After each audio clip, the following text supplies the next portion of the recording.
And Got it. All right. go. All right. Good evening, everyone, and welcome as we have our author, Alex Segura here. First of all, I definitely want to welcome everyone to Las Comadres and Friends Book Club. We are in our 15th year, quinceañera, year of sharing works by Latino authors with all of you. And so we created the teleconference series and the book club to basically entice everyone to read more Latino authors, to learn about our Latino roots and the different perspectives on Latino culture and heritage. Our book club and the teleconferences are open to all and not just Latinos. We are creating space for everyone to explore Latino writers' minds and soul as they are portrayed through the written word. We encourage you to join our local book club in the city of your time zone. Hopefully you can find one. We have clubs in 12 cities that meet regularly virtually. There is sure to be one that can fit your schedule, especially now that we're virtual. If your city doesn't have one, why not help us to start one? So for more information, you can visit our website at latinolit.com. So that's latinolit.com. Again, just in case. But again, as I mentioned, we have Alex Segura here with Secret Identity. And of course, you have to get in the perfect spot here to get on the video here. I've got mine. So Alex, I'm prepared. Thanks for having me. Oh no, this is fun. Especially because I'm a comic person. Oh, great. And I definitely related a lot with the character, the protagonist, as I call her in the book. So that was really cool to see. I was hoping to figure out, hey, did you like comics too? Or this is just like, because I see you worked in a comic. I was like, oh, he worked there, but did he love the comics? Like, when did that start? Yeah, I love comics. I grew up with comics. My first comic book was an Archie comic that my mom bought me at Publix, like when I was 4 or 5, just to quiet me up, I'm sure, and so she could buy her groceries. But yeah, I've always loved the mixing of pictures and words, and as a kid, that was a great introduction to reading and to English, and just a world that I didn't see. I'm from Miami, born and raised in Miami, and there's no seasons in Miami. It's always sunny and tropical. So I had no idea about winter and fall and all these very northeastern things. And so I was Archie was my doorway, and so were comics like Uncle Scrooge and Donald. And then I graduated into stuff like Spider-Man or the X-Men or Batman. So I've been a lifelong comic book reader, and it became a career. I worked at DC Comics, at Archie Comics, at different places. I've written stories for Marvel and DC and created my own characters. And so Secret Identity was me kind of combining my two passions, writing mystery novels and crime novels and noir and comics, because I'm always fascinated by, for me, the best books take you somewhere else, whether it's across the street to an industry you don't know, or it's a different world or a different country or a different culture. And I really wanted to show people under the hood, like how comics are made and what the industry was like in the 70s. And when I started writing, I wrote about Miami because that's where I was from, even though I was already living in New York. I just didn't feel ready to write a New York crime novel. But now, Secret Identity is my 7th book, and I felt, okay, now I've been in New York for, since 2006. I think I'm ready to write a New York crime novel, and I set it in 1975, which is a very interesting era. I think it's kind of a low point, for the country. Like, morale was relatively low, the economy was a mess, crime was really bad in New York. Oh, just like now. yeah. It's funny how things come around again, but it was also an interesting time in comics. It was a time when they weren't sure that the industry was going to succeed. It was before comic shops, before every comic became a movie and a TV show, and everything was adapted and kind of to a much wider audience. It was a very niche hobby, and you found it at your grocery store or a pharmacy, and kids would read it, but then they'd grow out of it. And I think the business side of it was very flawed. You had to ship hundreds and thousands of copies more than you would actually sell, in the hopes that you would sell, and then the copies that came back you had to kind of basically throw away. So there was no, not to get too in the weeds, but there was no secondary market like there is today. Like now someone's like, oh, I have this character's first appearance that came out 30 years ago, back then, nobody was thinking about stuff like that. They were just thinking about, oh, it's a comic book, I'm done with it, and throw it in the trash. And that affected the industry itself because it made it much harder for it to really sustain itself. It wasn't seen as an art form yet. And now it isn't. It is an art. It was an art form then. They just hadn't realized it yet. But now it's definitely considered like its own medium. All right, so you mentioned Archie Comics and coming full circle of things, right, of sorts. Well, I guess now, what does it feel like? Because now you're an adult. Yeah. And you became co-president of Archie Comics, and now you're an SVP at Oni Press. So that's kind of like full circle too. So how is that feeling? How are those shoes fitting you? It's interesting. Yeah, I recently decided to start writing full time, so I'm not at Oni Press anymore. But that's fine. It's good. It's fine. But yeah, I mean, it's weird because as a kid, I would read the staff list and the credits and be like, oh, I wonder who the editor is, or I wonder who the publisher is. And to have held jobs like that, where my decisions help, kind of influence what a company does, or even just contribute to what a company does, is wild. And it's really cool to think of it that way.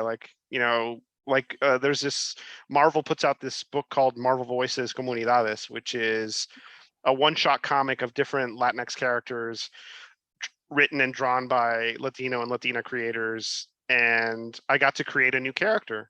I wrote a story about White Tiger, who's the first Hispanic character to show up in a Marvel comic.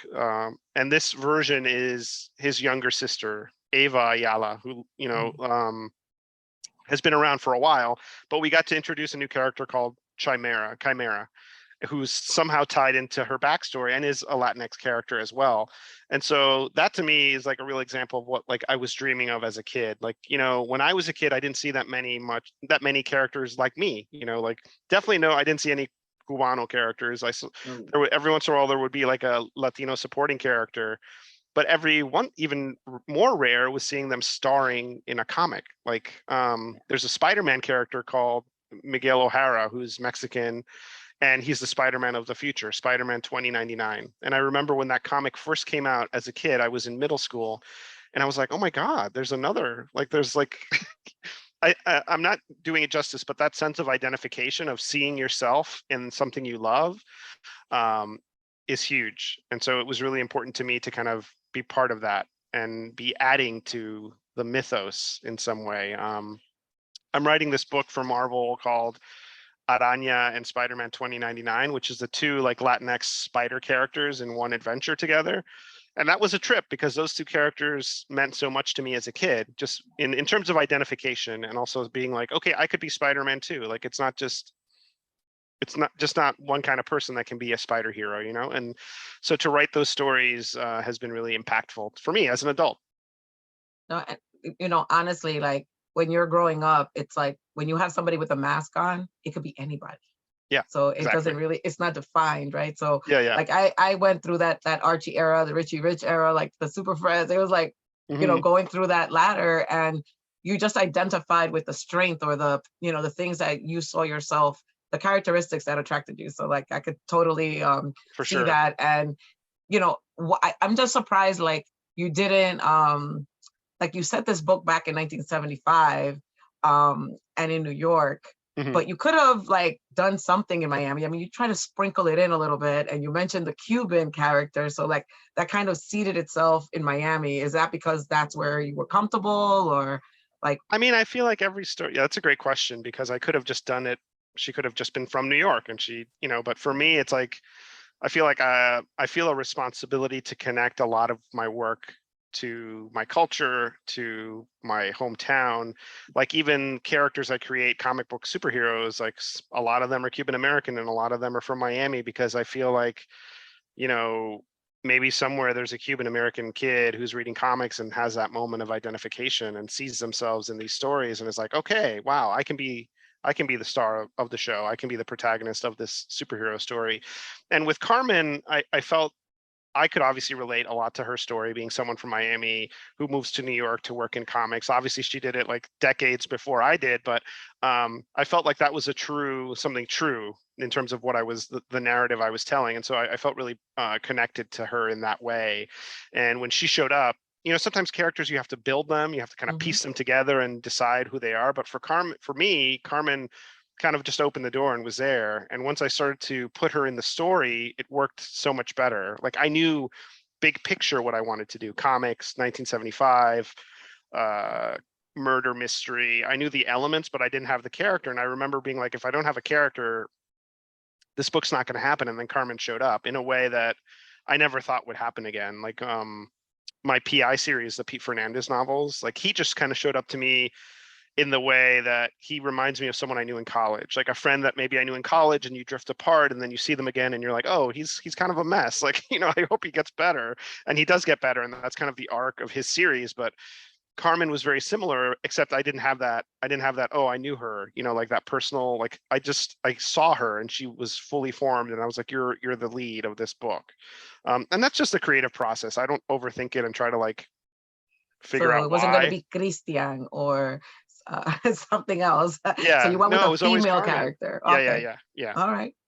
That makes a little bit of sense. So Yeah. tell me about Harvey. Like I was reading this book and I'm like, Harry's an awesome guy. And then I was reading and I was like, he's a jerk. And then he was like, oh, he's an awesome guy again. So Yeah. like, did you have that intention to like lead people into this ambiguity, right? Because it added honestly to the mystery. Like, okay, who's behind this already? Like to uncover the mask here, it was just like every time I thought I figured it out, it was not the person that I figured it out with. I'm happy to hear that.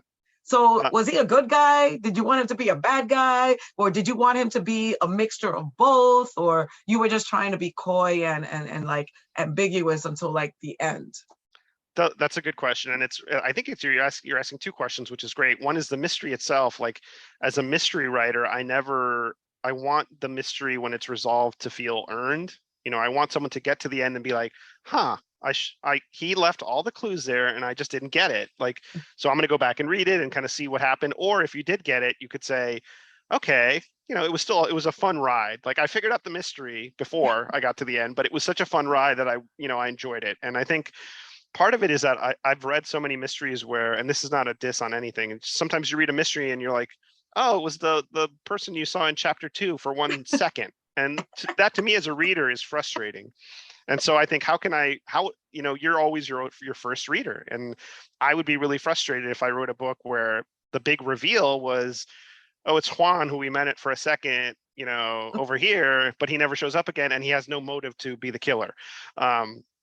So that was like structurally what I was thinking, but I also like having that added twist. Like, you know, there's always a secondary twist where you're like, oh, that's the killer, but there's another layer to it. I don't want to spoil it, but I hope that Secret Identity has that kind of deepened plot where you feel like, you know, you're not really sure what the mystery is, but when you get to the resolution, it all kind of clicks into place and you're like, oh, that's why that happened. And that's why this happened. But in terms of character, I always joke with people that there's no villain in the book. Like everyone is very complicated and kind of gray. Like even Carmen is obviously the hero and we follow her and we want her to succeed, but she makes some really like not great choices.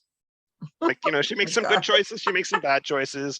And I think we root for her because of that, because she's flawed and she makes mistakes and she's trying. Like she's not a detective. She's not a private eye who like knows what to do. She's just kind of bumbling around and trying to figure it out. And Harvey, you know, I think at his heart, he's a good guy. I think he made some tough choices because he's just not that strong-willed. Like he's more driven by his ambition than he is by his ethics, you know, so he makes some ethically weird choices, but at his heart, I think he still meant well.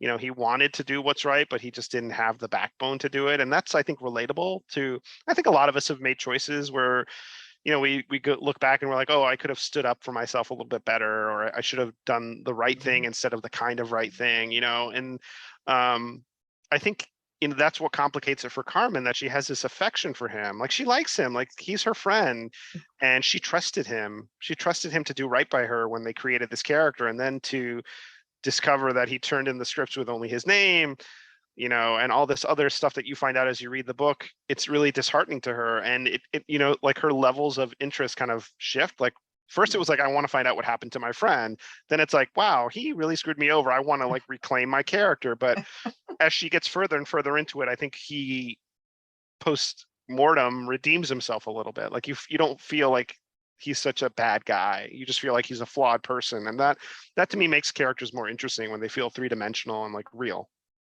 No, and the mystery, I guess, too, like if to me it was fluctuating. I'm like, okay, is there like I was like, don't drink the wine, it's poison. Like it was Yeah, just like I was thinking everything was like the killer, that's right? good. Yeah, So it was just like, okay, someone's trying to kill her. No, they're not killing her. Okay. So yeah. it was just like every encounter, it was just like, okay, is this where it happens? And so there were some surprises for me throughout the book as well, which were nice because I Oh, wasn't good. expecting that. And then the fact that she was very cautious in the beginning of the book Hmm. and just very reserved. And then toward the end of the story, she just starts gaining a lot more confidence Yeah. and speaking out for herself, right? So you saw that evolving of that character, which I thought was really nice. Oh, You good. normally don't see that in a book, like a full Arc. like arc of a person. You usually see a piece of it, but to see all of it, like, oh wow, like she's evolving, she's changing.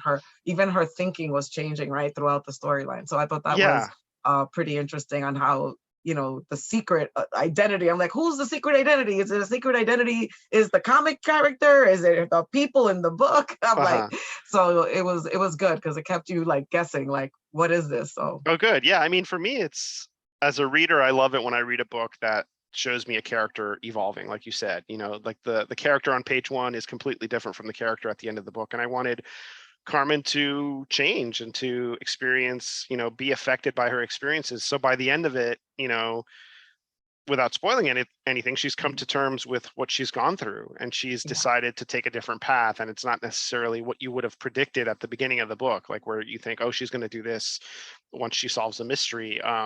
And so I like to keep people on their toes, but also show like natural and believable change.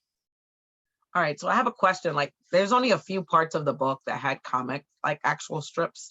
Hmm. Was that intentional, like to do it that way? And was it hard to do that, like to write like in a novel and then be like, oh, let me put this in, which I thought was great because it kind of added like some flavor, Oh, right, good. of like kind of Yeah. the environment. And it just brought me back to when I was a kid. I'm like, oh my goodness, like these are the comics, and then you would be like, no, don't stop the page. I want to see the next page. Like, so you did that to me. I was like, Oh, good. ah. So, but was that intentional? Like, not to like put too much of it, just to include a little, and then to segue from like comic to, it's basically you're writing two books, right? A comic and then a book. So, Yeah. I mean, all the, I couldn't create those pages without doing all the work that goes into creating a comic, like mhm, creating the character, creating her world, her villains, her secret identity, her supporting cast. Um, and so I didn't want it to feel, the word I've used is perfunctory, like, oh, he's just doing it to show off that he can do it. Like he's showing that he knows comic people and they're just throwing that in there, but it doesn't add to the story. Like I had to have it be part of the narrative and feel like, okay, I'm in Carmen's head. Now we're shifting gears and we're in a comic, but I'm still learning about the story through these comics. mhm, I'm learning what Carmen was thinking. I'm learning what Harvey was thinking, what Doug Detmer was doing when he was drawing the page, or when they're not. There's a sequence when they don't create the sequence, the comic. And I mhm. wanted it to feel jarring because you're so used to the Carmen, Harvey, Doug links that when you get to those pages that page drawn by somebody else, it's like, whoa, because a lot of people don't know that happens in comics. Like the creator I of the get it. comic doesn't draw or write the comic forever. Like sometimes Yeah. if it's a DC character or a Marvel character or a company owned character, they can give it to anybody else. And so that was part of showing people like the inside of the industry and how it works. But also I wanted the comic pages to count. I didn't want it to feel like, oh, he just threw that in there and it's neat, but it doesn't really add to the story. I wanted the comics to kind of be talking to the novel and be part of, and really you can't read the novel without the comics. And obviously you can't read the comics by themselves without the novel. You'd be missing a ton. Um, but it was hard. It was like creating two projects with the other in mind. So when I wrote the novel, I'm an outliner. I write pretty detailed outlines. So that's kind of where I carved out the sequences. Like if something important would happen to Carmen and there would be a cliffhanger, I'd say, okay, this is a good moment for a sequence with the links. And I'm going to have the link sequence echo what happened before or tease what's coming up next. Like the links is cornered. There's that page where like all the guns are drawn and the links is cornered. It kind of teases Carmen feeling cornered. And so all that back and forth was by design. So, and it was kind of, I was a little nervous about it. I was like, are people going to get it? Like, is this too much? Like, but I'm really proud of the end result. I think Sandy Gerald, the artist, did a fantastic job. And it just looks so much like a comic of that time. Yeah, and the other piece of that too was like when we start looking at Carmen and her thought process, right? you were along for that journey. Like you were like, you know, like these are the things that she was feeling. So Right. like it really did come across that way. Like even when she shifted her mind, like, and she was in Lynx's head, it was just like, oh wow, like I could see that mindset. And I was wondering, I'm like, wow, I wonder if he did this from his work like life, because I have stories. I could be making a lot of comics myself. Yeah, But you did should. that come from like what you experienced in the field? Because now you're saying that, you know, some of those things exist about another person drawing. I mean, I used to see comics, I used to be like, oh, Shaggy is losing weight in this book, in this Yeah, comic, because it was like yeah, because it's a looking a different little, artist. yeah. It's Didn't funny even because think that. I've been reading comics to my son and my daughter, and my son is 6, so he's kind of realizing we were reading a Batman, like one of the animated Batmans that are not super violent, but he was like, oh, I didn't like the art on this one as much. I don't know what happened. I'm like, it was a different artist. Like sometimes you have to know, Yeah. you don't know that, like it's not like inherent knowledge. But you asked about the comic sequences and how they kind of came together. I remember in college reading Cavalier and Clay, which is a fantastic Michael Chabon book about comic books in the late 30s, early 40s. And I remember reading it and I loved his books. And so reading a comic book novel by him was like, oh, wow, I feel, like I said before, like I identified, I felt seen in some way. But I really wanted to read the comics that they were talking about in the novel, like as comics. And I think they did them eventually, like as a side thing. But I really wanted to see them in the novel. And so that idea always stuck in the back of my mind. So when I started thinking about what to do next after I finished my PI series, it made sense. I was like, I'll do that. Like that idea had been sitting in the back of my head for like 20 years. And I was like, now's the time. I'm ready to do it. It's a historical novel. I can put all my passions together and it'll be unlike any other book I've seen. Like I'm sure it's not the only book that's ever had comics in it, but it's definitely part of a very, very small group, especially when you think of it as a mystery novel. Like I haven't seen many like that. So it stands out. And then I just had to make sure that I stuck the landing and made it work. But yeah. All right, cool. So when do the legendary Lynx comic books come out? Well, like for real? Yeah. Are Yeah, you I'm working on working on that? them. Yeah, we're working on Awesome. them. We're gonna basically make it seem like a collection of 4 issues called Lost Tales of the Legendary Lynx. And it's, tongue firmly in cheek and basically like what would happen if somebody found the Lynx comics and reprinted them. So we're gonna treat them like they were discovered from the 70s and somebody reprinted them and they're coming out as a comic book now. But it'll say by like Harvey Stern and Doug Detmer, or Carmen will have written one of the issues, and there'll be like an essay talking about the saga of the legendary Lynx and like the company going out of business. And it'll sync up a little bit with the sequel, which is what I'm writing, kind of like a sort of sequel to Secret Identity. So that'll be interesting. Oh, that's awesome. Yeah, and Sandy's drawing it, so it's gonna be it'll look great. Awesome. And we have to ask, who is your favorite superhero? Is it Spider-Man? Because you mentioned him a few times. Who is my favorite superhero? I have so many. I would always go through phases as a kid, but Spider-Man was always my guy at Marvel. Like, I just love the idea. When Stan Lee and Steve Ditko created the character, I think their thought was like, well, what if the teenage sidekick became the superhero? And what if the kid's problems were as important as who he was fighting? So it was less about like, an invincible Superman or a super rich Batman who could solve any problem by creating, a device or whatever. But as a kid, I could always relate to Spider-Man because he was always like stressing out about something. And I was a pretty anxious kid. I'm still anxious as an adult, but you know what I mean? Like you always have like real world problems. Like paying the rent or things like that. And I also really love Batman. Like Batman's probably like my favorite DC character. And lots of I've read so many comics like the X-Men, Daredevil, but those are my 2 guys, I think. Okay, what is your female superhero? Any of those? Yeah, my favorite female superhero. I love, Spider-Woman, not just because she's a spider character, but I think she's like very forgotten in some ways. Like a lot of people don't think of her because she's just like, she's kind of disregarded as the female version of Spider-Man, but she's very different and she has a very complicated origin. I love the Question, which is the new version of the Question, which is Renee Montoya, who people would know her from the Batman cartoon from the 90s.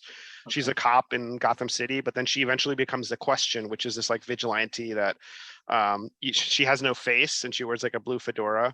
But yeah, she's super interesting. And yeah, there's so many great female heroes too. And the Lynx to me was like a mix of Spider-Woman, Miss Marvel, a little bit of Wonder Woman, and Daredevil and Moon Knight.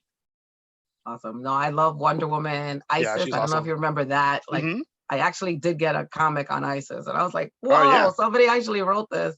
Yeah. But you get to see different levels. Yeah, because a lot of these things came on TV after, so you Right. were able to get your hands on some of the stuff, and yeah, then it disappears after a while, and then the other whatever I guess is more popular It's true. gets happening. So so is Pete Hernandez done, or are there no more mysteries for him? Like, what's happening there? That's a great question. And it's so funny because when I announced that Miami Midnight was the last one, I was so definitive. I was like, this is it. This is the end of the series. I'm done. I'm going to do something else. And I had never gotten so much fan feedback when I posted that, Pete's final adventure. I got a lot of angry letters, like people like, what are you talking about? Like, we love Pete, like what's going to happen with him, blah, blah, blah.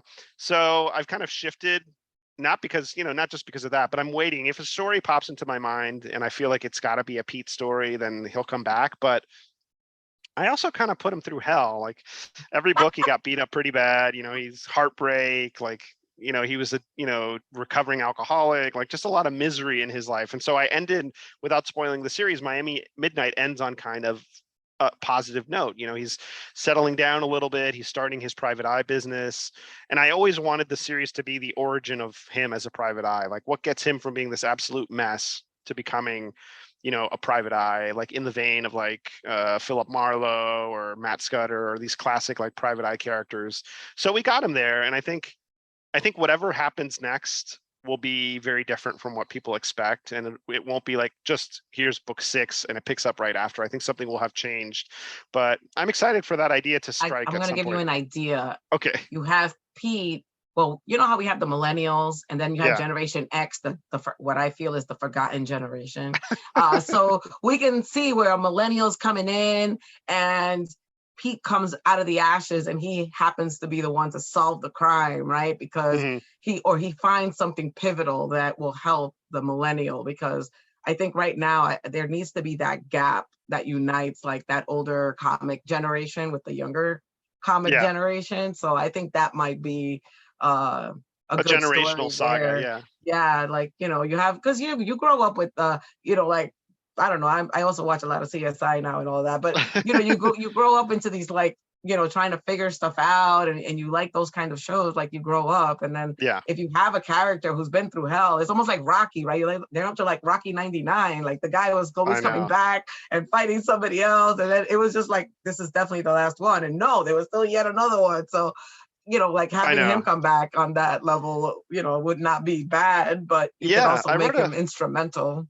Yeah, I think that's a good idea. I wrote a short story for this anthology called Witnesses that's coming out, I think later this year or next. Yeah, well, later this year is a short amount of time, but later this year. And it's a prequel story. So it was fun to write Pete again, but it's not like new Pete. It's like a flashback to him living in New Jersey before he becomes a private eye. But I think there's something there. I just need to figure out what it is and how it might work.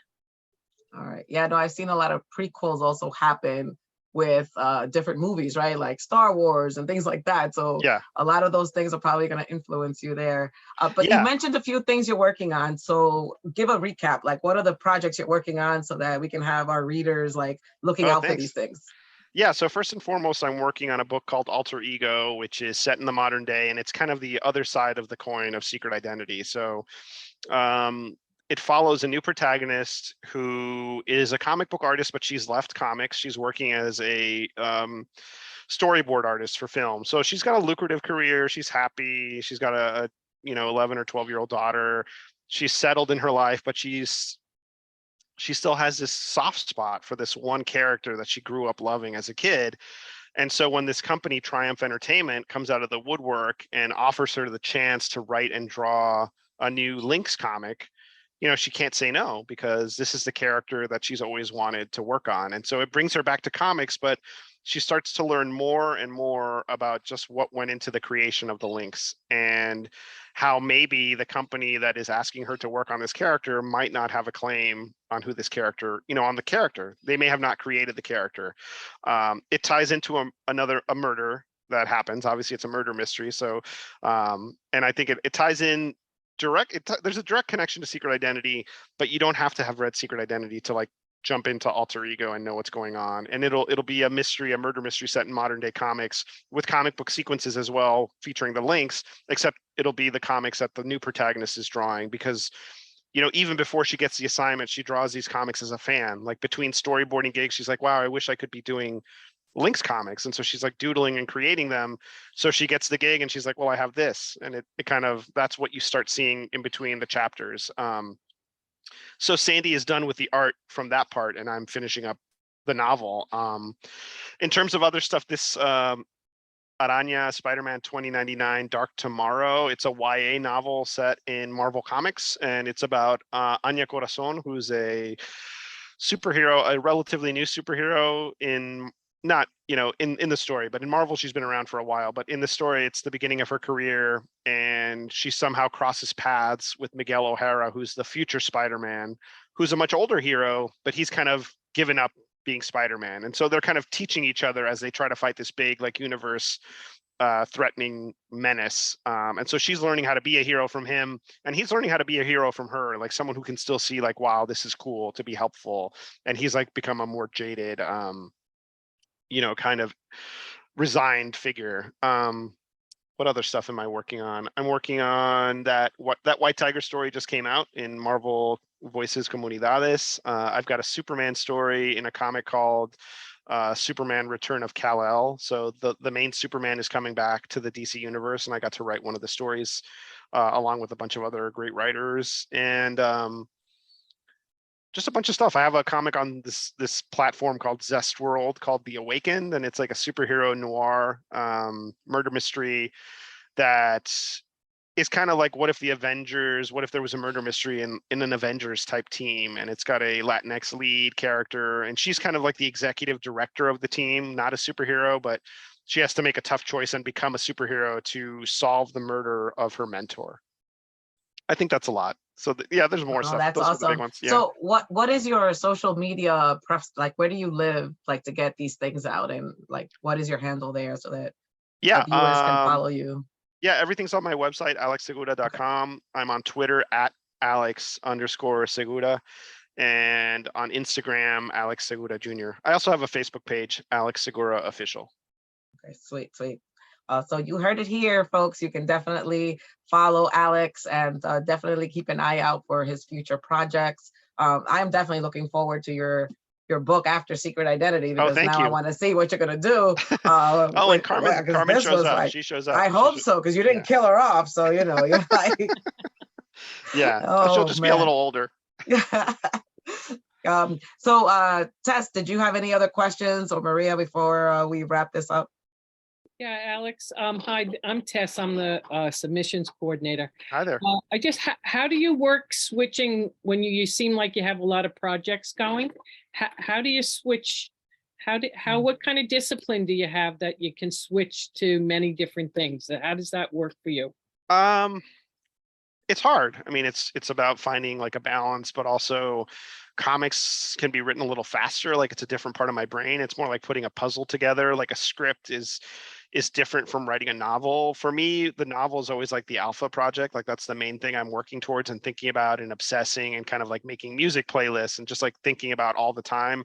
And comics are kind of a fun gear shift. So if I'm ever getting stuck, I'll always have stuff to, knock on wood, I'll hopefully always have stuff to work on. So if I'm getting stuck on the novel, I just shift to something else and just like, whatever's top of the pile. It sounds disorganized, but it works for me. Sounds great.